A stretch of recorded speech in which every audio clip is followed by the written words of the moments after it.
What's going on, everyone? Today is January 16th, 2024, and you are joining us on the Invested in Hockey podcast. My name is Anthony Santini, joined here with Eric Wilson. and today we're going to be talking about the NHL, everything that's happened in the last week, and what we think might happen in the coming week. We haven't really been too good with predictions, but we'll see what we do. So, Eric, what's going on, man? How was your weekend? How was school today? You know what? Everything's been good. School's been good. Definitely a grind getting back into things, trying to stay active. I feel like sports have been exciting in general, not just hockey. We talk about it a lot, but as Canadians, we didn't have a holiday on Monday. In the States, they had Martin Luther King Day, so it was a little nice for us to watch some sports while we were, in class, on the way home, things like that. So been able to chill as well as that grind. How about you?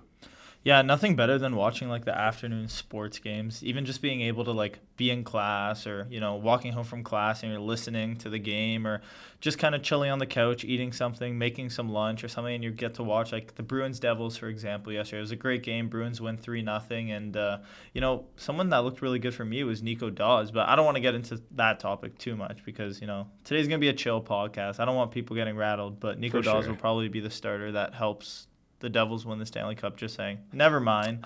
Let's start us off with a good topic that we're 52 days away from, the NHL trade block, and it looks like a big name for the NHL is right at the top of that trade block, Trevor Zegras.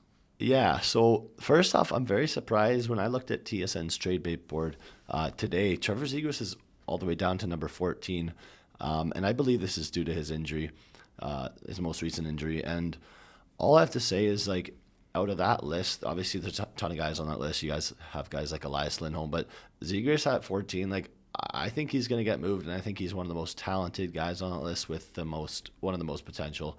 And I think that whoever lands Trevor Zegras is going to get a gift. I'm very excited for what's to come.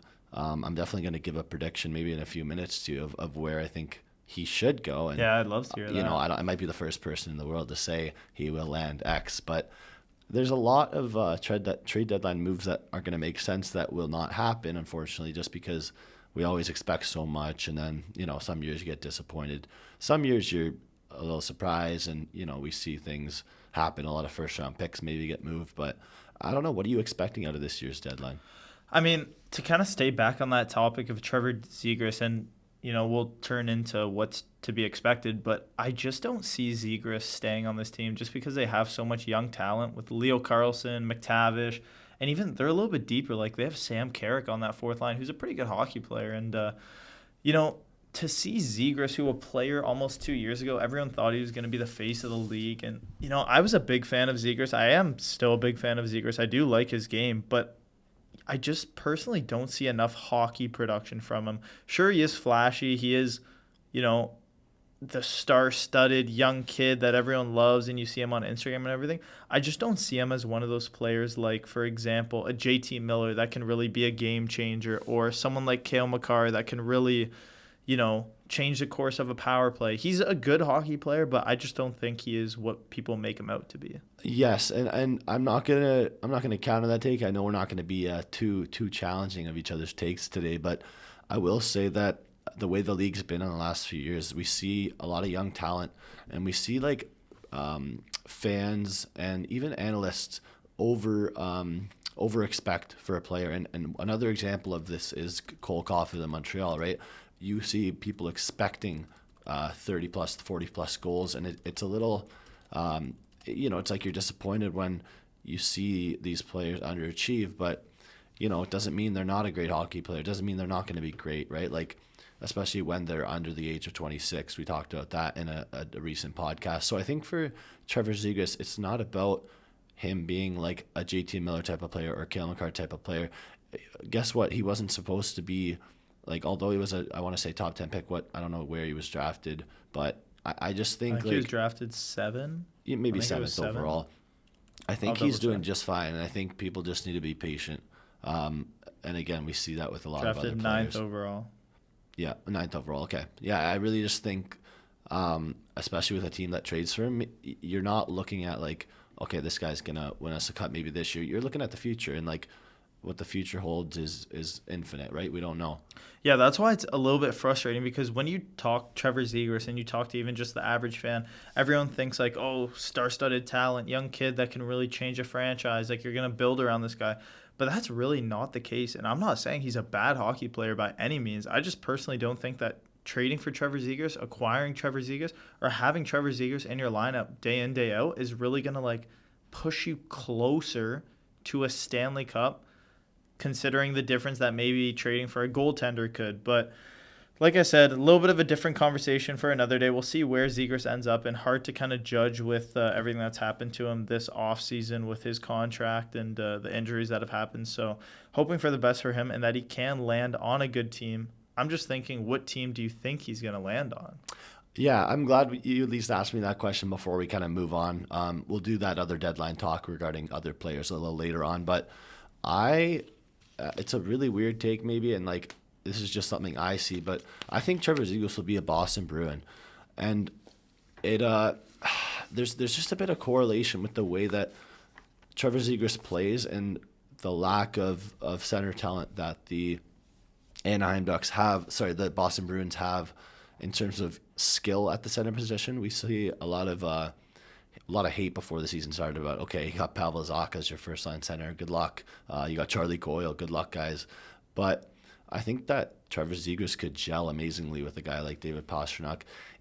Trevor Zegras is a great playmaker, and like he doesn't get credited for that just because he's so flashy and he loves to do the Michigan. But there's a reason he's a top 10 pick, I think, and I think that he'll be a Boston Bruin. So I'm glad that I can look back on this in a couple months and say I was right. Wow, nice. That's a bold little take there at the end too. I mean, as Bruins fans, you got to be happy. And like I said, I was a Zegras fan. Like when he was a rookie, everything was so flashy, so nice. But as a player starts to progress in the league, you start to compare him to other players and, trophies and accolades and all this stuff. And obviously Zegras really hasn't been able to do that too much playing with Anaheim. But my take, although I think the Bruins is a sharp take, I think that even though they've made a trade this season, just happened a couple weeks ago. Do you think it could happen? These two teams just made a trade. A team that you like. Oh my gosh, yeah, Philadelphia. I think that Philly is missing a lot down the middle, and Zegras can assist that and kind of help them make that final, young playoff push, because they're kind of in the playoffs, out of the playoffs. People don't know what direction, if they're going to be buyers, sellers at the deadline. I just think getting a player like Zegras at the deadline can not only help you this year kind of in the spot they're in, not a contender, am I a contender, but, 5 years down the road, you could kind of look back and say, we only gave up like a couple picks and maybe a prospect. Like for me, I think personally Zegras is going to get traded for maybe like a second and maybe like a highly touted prospect. Maybe not anyone too insane, but the way that this season has been going for Zegras, I don't think that he's worth multiple first-round picks. I feel like that's fair to say. Okay, I like that take about, again, Philly. Honestly, nobody knows, and sure, when you look back, you might be able to chirp us if we're not right, but yeah. I don't hear many people actually giving their take on where Zegras can go 50 days before the deadline, right? So you're saying you're keeping receipts on them? I'm definitely going to keep receipts on people, not just you, but it'll be interesting to see what happens with Zegras. Hey, maybe he stays, but he's at the lowest value right now. Yeah, that is correct. So again, maybe it's like why do you trade him when he's at that lowest value, right? Like I think right just because Anaheim, sorry to cut you off there, but Anaheim has just been like so, maybe not overachieving, but they've been playing some good hockey this year, and kind of some of their young players have really made a big step. Like you see Leo Carlson coming in, and he's coming back off injury, and he made a massive step. Like he was playing almost. Their plan at the beginning of the year, I think, was play a game, sit a game, play a game, sit a game, and kind of just roll that way. But it came to a point where they're like, we can't take this guy out of the lineup. Like, he's one of the best players on on the ice. You see that. You see McTavish. You see Mintkov on the back end playing well. And it's kind of like, Zegras really hasn't made that big step past like a 60-point scorer that some of these other players have. Okay, well, I do have to ask you this then. So Zegras, I think, has a career high of 65 points, maybe 61, one of the 65. two? 65. Okay, so you mentioned Mason McTavish just taking a large step. if Mason McTavish finishes this season with 65 points in 82 games, why is the hype surrounding McTavish going to be so much higher than it was for Zegras when he scored 65 points at the same age that McTavish is right now? I mean, I just think because McTavish has played half the amount of games as Zegras has. Like, when you look at Zegras has played 200 games in the NHL, where McTavish has played 125. And if you kind of backtrack the 25 games that have already been played this season, kind of to break it to 200, 100 and half, McTavish has really grown his game. And even watching him when he played for the Bulldogs, he was so offensively gifted and talented, and he's kind of like a powerhouse defenseman. And I know you said, although at the age that McTavish is at and Zegras, you can kind of see a discrepancy between the two. And it's weird to say that McTavish is having a great season, even though he's done things that Zegras has already done, but people aren't, touting Zegras for what he's done. I just think because McTavish doesn't have that full 82 game season career just yet. Yeah. I think last year he played a ton of games, but this is kind of like only his second year in the league. Yeah, and he's really playing this well. I get what you're saying. I guess my point here is, like, we see how much recency bias is prevalently available in the media with fans. Like, I don't know. It's great to see that everyone's loving a guy like McTavish right now.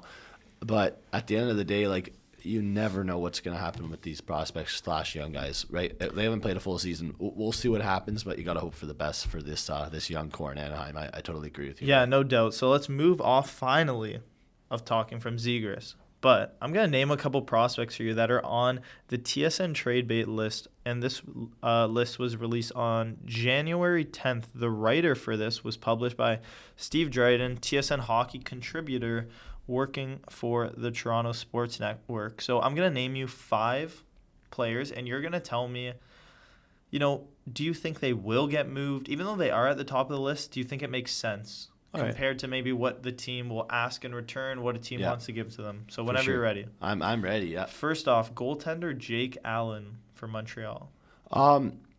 I think that Jake Allen will get traded, and the reason is because there's been a lot of coverage about Jake Allen. And that's more of like a veteran move, I think. He's played in the league a long time. He's had good stretches, bad stretches, and teams know what they're trading for. There's no like question marks there. You're not expecting a lot, but you do have expectations, and you're going to make that clear when you trade for a player. So I think he'll get moved somewhere. Maybe a package deal. Second up, Sean Monahan, also for Montreal. Maybe a team like maybe Calgary or something that is looking to trade away a goalie. They could kind of, if they don't get a deal done on Markstrom, teams could kind of look at Montreal and say, Jake Allen and Sean Monahan could really help us with that third line and also a goaltender issue. But, we have seen players go back to those original teams too. I would say the first thing I'm going to talk about, I think I asked you this question. We were on the bus one day or something, and I asked you about what Monahan would get, and I believe you said X and X. I'll let you state that in a minute, but Monahan's contract is great for the way he's playing. I know that under the pressure in Montreal, he's doing great. Wins draws, plays PP1, plays top line minutes most of the time, and he actually is contributing to a lot of these young guys' development, such as Jesse Lonen, Cole Caulfield, guys like that. I think in the locker room as well. So I think that Monahan will get moved, but I really hope that he gets what he deserves, because a team's going to use that help. Yeah, most definitely. So before I go back on the receipts, Sean Monahan is making about $2 million on a 1-year deal playing for Montreal, and I think a team that is in the playoff hunt and the Stanley Cup hunt can use a player like Monahan. But like we said, to go back on the text message that we were chatting about when we were talking about this list and kind of preparing for talking about it today, I kind of said I don't think that Monahan's going to get moved, just because I think Montreal's going to ask for way too much, considering how well he is playing this year in comparison to his contract. His contract's good. He's a little bit older, but he's still playing well. He could fit a system. And sources have said that the Montreal Canadiens are asking for a first-round pick and a prospect. Not only a prospect, but a good prospect. Like, they're asking for around 2 to 3rd round potential prospects. So for me, I just don't find the return on investment buying into Monahan being that, you know, what's the word I'm looking for? You're not going to get the return compared to what they're asking for by Yeah. acquiring Monahan, I don't believe. I can understand that take. That's a good take by you. We'll really see because like at the end of the day, he's a centerman, and centermen just play that role on a team, right? There's half the centermen that there are wingers, so it's like he's gonna play a role on a playoff team if he gets traded. It's not, of course, he wouldn't be traded to a weaker team, but yeah, you made some good points about Monahan, so we'll move on to the next player. Yeah, so the third player is Andrei Kuzmenko, and I just kind of want to state for everyone listening kind of what the situation that Kuzmenko's in. So Kuzmenko was a rookie last season playing for the Vancouver Canucks, and he came from the KHL where he was a pretty good player, goal scorer, and almost out of nowhere, he comes into the NHL, plays 81 games, almost a full season, and scores just close to 40 goals. He had 39 goals last year. And everyone was up in arms, like, who is this guy? Where'd he come from? Like, he's on a good contract. He only made, like, I think it was $5.5–6 million. But this season, it looks like he's in the doghouse with Rick Tocchet playing on that third line, and everything's just kind of blown up. So if you're a team looking to trade for Kuzmenko, how can you rationalize giving up the price that they're going to ask for a 40-goal scorer when you've only ever seen that once? And it looks like he's been brutal this season on a good team, too. I know. It's really weird because you talk about like the sacrifices that sometimes a team or a player needs to take in order for team success. And I think that's the exact situation Kuzmenko's in, where last season, sure, he scored close to 40 goals, but that team wasn't succeeding. That team wasn't playing well as a team. And now you look at the situation that his old line mate, Elias Pettersson, is, where he's succeeding a lot more just because of the guys that are around him. And it doesn't mean they were bad line mates. Of course, Kuzmenko scored 40 goals, but sometimes you got to do what's best for a team. And I don't think that trading Kuzmenko would be the right choice for them. No, I don't think so either. And we still have two more to go. So we're going to fly through these. So we got Jake Gensel for the Pittsburgh Penguins, who has found himself 13th on TSN's trade bait. You can't move Gensel. You can't move him because it just doesn't make sense. That team, they're going for a playoff push here. I think they're going to make the playoffs just because of the way that the Devils have fallen off. We're going to talk about that in a bit, but I think the Penguins are a playoff team, no doubt, and I think that Crosby-Gensel combo is underrated, and they can get it done, and you need them on your team. Yeah, one of the best goalies that is on this list is Jacob Markstrom, and it's kind of surprising to see him, being moved because he's on a good contract, not on a good team, but I don't really find a reason to trade Markstrom if you're Calgary. Like, you kind of have a good goaltender. Let's just keep him here. It's going to kind of turn out to one of those situations like John Gibson where they almost don't want to move him because they're probably asking too much. But what do you think? Where do you think what's going to happen I with don't know Markstrom? where Markstrom would end up, to be honest with you. I don't think that many teams need a starting goalie. We're going to mention a goalie later in Merzlikins who might find a new home. But for Markstrom, I don't think he's going to get moved. I think him and Vladar do fine in Calgary, and we'll see. It is what it is, right?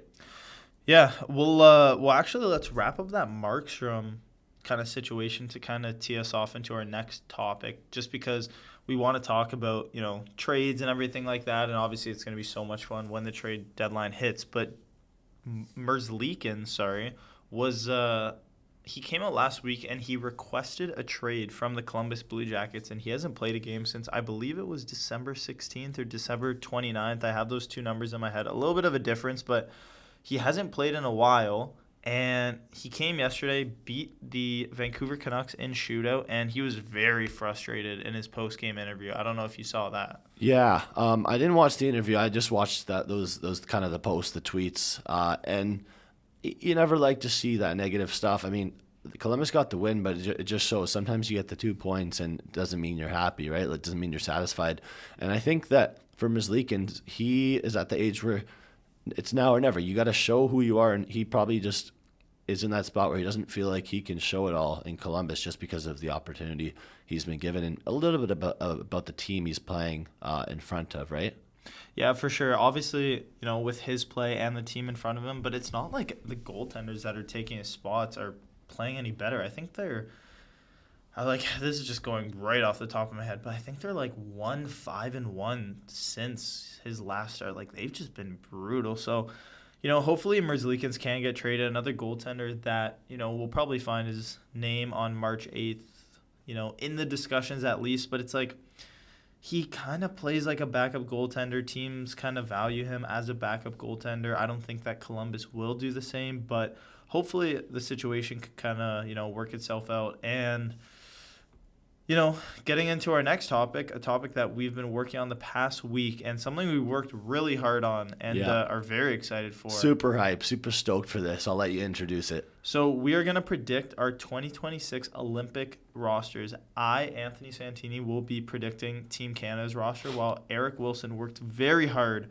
talked to multiple sources, and did lots of research, just as I did as well, and predict the USA roster. Oh, yeah, I'll give you your credit as well, because just because we're Canadian does not mean that Canada's is easier. I mean, of course, we used to watch all that Olympic hockey, and it's great to see both sides of it. So, for sure, I'm excited to kind of go into your roster there for Canada. So. Yeah, sweet. So without further ado, I will be naming what I think the Team Canada Olympic roster in 2026 will look like. So we're going to start off on the first line.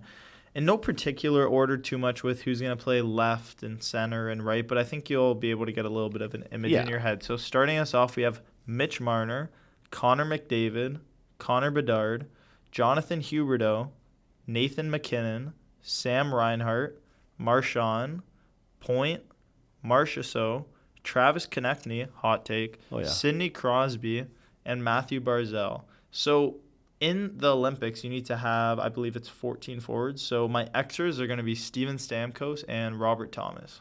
Okay. All right. I honestly love that, again, this whole hot take thing. This is kind of the whole Invested in Hockey podcast revolves around some hot takes. And, again, we have to be honest with ourselves. We're gonna be genuine. If we think something, if we believe in something, we're going to say it. So, again, I really like that you brought in a guy like Travis Konechny, and then even on the extras, putting in Robert Thomas, I do want to kind of hear some rationale there. And then obviously you can go into your defenseman now as well. So yeah, I think to kind of get on that topic with Crosby on that fourth line, I know people don't love it, but when we look 2 years down the road, that's kind of where I'm looking at for this team, and I'm not looking at who's good right now. And although Huberdeau hasn't been amazing, I don't think he's going to go another 2 years playing this bad. And looking at Sam Reinhart, although he has been amazing this season and is a big reason why he's found himself on this list, watching him play and how talented he is, I think he's going to do just fine on this Olympic roster. Talking Robert Thomas, I think there might be a hole on that fourth line where, will Crosby still be good? Will he be bad? That's kind of up in the air. I don't have an answer for that. Obviously, no one does, but I feel like it's a little bit disrespectful to not say that he will be just as talented. So I'll keep it on the list, but I feel like, Stamkos, Robert Thomas, maybe even a player like Scheifele, Scheifele's Canadian, right? Yeah. Could find himself on that fourth line center role. But without further ado, I will go to the defense now because I want to give you a little bit of time to do it. We got Morgan Riley, Cale Makar, Josh Morrissey, Jamie Drysdale, Owen Power, and Devon Toews. Our extras are going to be Noah Dobson and Shea Theodore. Wow. Okay, there you go. Honestly, a lot of good defensemen there. The one tweak I would say that's possible is throwing Dobson into the lineup just because he's a right-handed shot, and you only have Makar there as the right shot, right? Drysdale and Toews are left shots, but I totally understand. It's like, who knows, right? Who knows how Dobson looks in 2 years? Solid lineup there. I don't have a problem with it at all. Appreciate it. Yeah, and then defending our crease, I believe it's going to be Carter Hart with the start, and then the backup will be Logan Thompson, and then they have to have an extra goalie. I think it's going to be Devin Levi. Let's see how he develops. It's kind of a hot take just because he hasn't been great this season, but Aiden Hill could also jump up, take that role, so we'll see. But I feel like the Canadian goalies, there's not too many options unless a player like Casa, I believe, could come out of nowhere and, steal the show. But I feel like those goalies are pretty good. Yeah, honestly, I've never really thought of the connection between Devin Levi and Carter Hart, but I think he'd be a good mentor for Levi just because he's probably, say, 5 years older, has 5 more years experience, has played for a bottom 10 team before in Philly. Levi's in that exact position where, Buffalo's a bottom 12, bottom 15 team, we'll call it, just so there's no controversy. But I think they could definitely work together. I think, Thompson's confidence is still rising. Yeah, who knows where they're at, but I think Hart's definitely kind of the guy you have to go with as a starter now. So yeah, 2026 is 2 years away. It's definitely interesting to see. I think this roster looks pretty solid. Now, one more thing to mention, I guess. I know we don't want to go too long into this topic, but a guy you didn't mention on forward that I love is Carter Verhaeghe. Wow. Yeah, it's not someone that really crossed my mind too much. He hasn't really been as good as he was last year. Obviously, a rookie for Tampa Bay moves over to Florida and was a big piece of that Stanley Cup rush last year that they had. And kind of one of those players like Kachuk, like Reinhart that stood out massive just because of that run.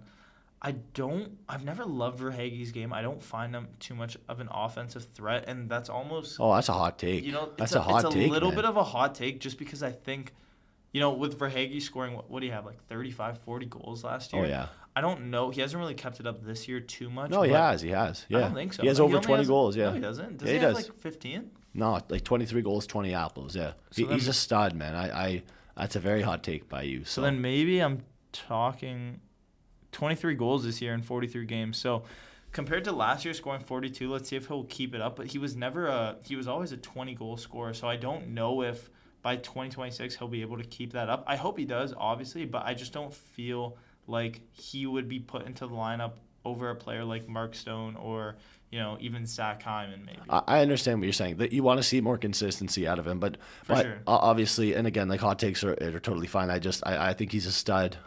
He cooked our Bruins in the playoffs there, so that's a little why I kind of know he has that sniper ability. But yeah, you had some great players on the list. No real snubs. I can't wait to chat about this in a few years when Fantilli's 2 years older, Bedard's never 2 know. years older. Like You never know you with never Fantilli. know. Now there's so many guys who are have that hidden ability just because of what team they're on right now, right? Like Kent Johnson even's hidden into Columbus. Not saying he's going to be good in 2 years, but who knows, right? These guys are all so young.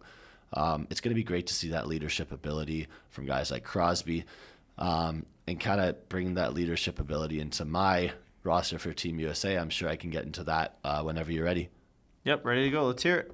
All right, so for my Team USA roster here, I kind of want to start it off a little differently than you, and I want to start with a captaincy. And I believe that Patrick Kane may be the captain of that team, if not Austin Matthews or Jack Eichel. So I have 3 guys in mind there who could have the C, could wear the C. The reason I threw Jack Eichel in there is because he has the Stanley Cup and he was the captain of the World Junior team. So I'll go with my roster here. I did construct it with lines that I think could work out, but I also know you can't have 3 snipers together. Yeah. You can't have 3 playmakers together. Yeah. So anyways, without further ado, I'm going to start with Matthew Tkachuk, Austin Matthews, and Jason Robertson, followed by Brady Tkachuk, Jack Hughes, and Kyle Connor, followed by Jake Gensel, Jack Eichel, and Patrick Kane, followed by Matt Boldy, JT Miller, and Clayton Keller. This means there's 2 extras involved.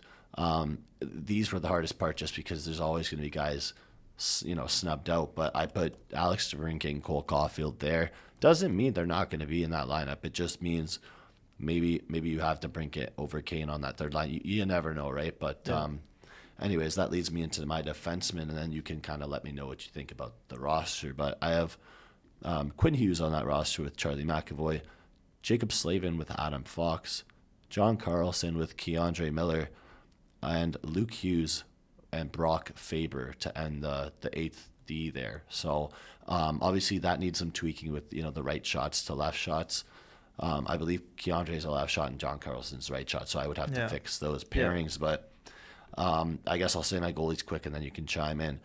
I've got Jake Ottinger not making this team. That's kind of my tough spot with the goalies there. Right now I've got Connor Hellebuyck, Thatcher Demko, and Jeremy Swayman in net.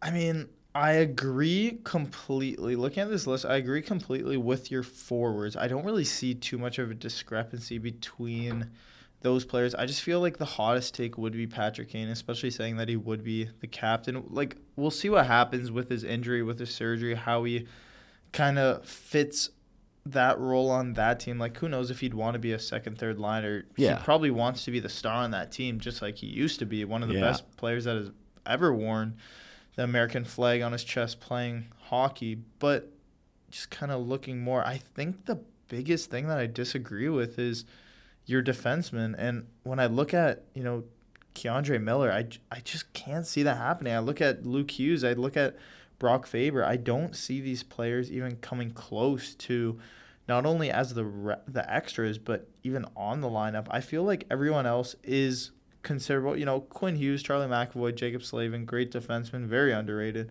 Adam Fox and John Carlson, those are studs, no doubt. I don't know. I don't have an answer as to who I think should take those spots, but I feel like, Luke Hughes is kind of underwhelming of a defenseman than people make him out to be. And who knows what happens 2 years down the road. We'll see if Dougie Hamilton gets moved at the deadline or maybe later in the year. And then out of nowhere, it's Luke Hughes' team and Jack Hughes. But I don't see Luke as, a clear-cut starter on this team. Yeah, I understand. Yeah, clear cut. It's not fair to say clear cut. Yeah.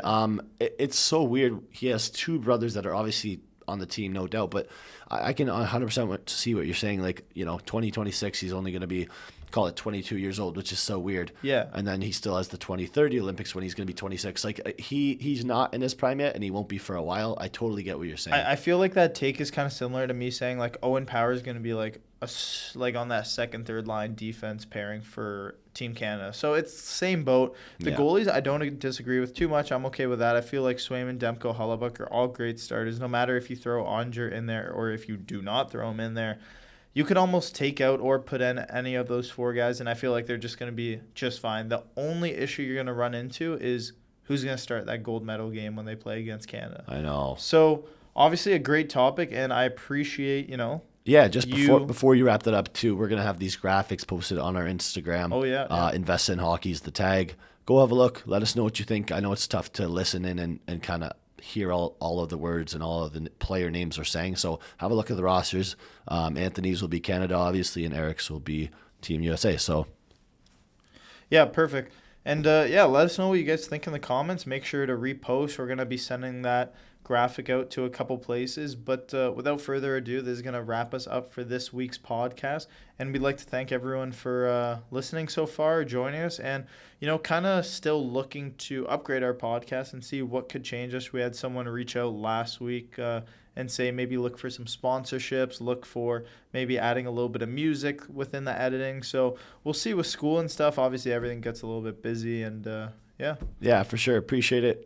Thanks, Anthony. Great podcast there. Always love the debates, Canada versus U.S., whatever it is. And, I'm looking forward to next week. Sweet. Yeah, thanks for joining, everyone. We'll Cheers. talk next week.